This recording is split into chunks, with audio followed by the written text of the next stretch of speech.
Winnall Moors is a beautiful, peaceful place full of nature.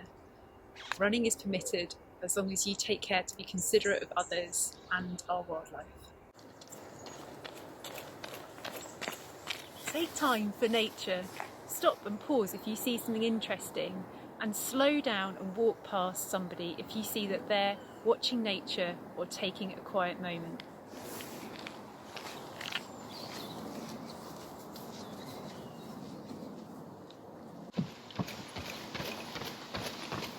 A slow speed is the right speed on the nature reserve.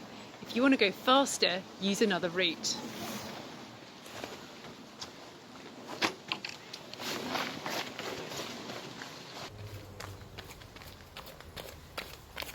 Keep your run to 1 lap only.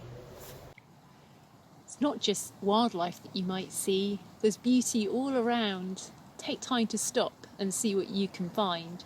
And follow the instructions on any signs that you come across. Oh dear, it's broken. If you see a problem, report it to the Wildlife Trust.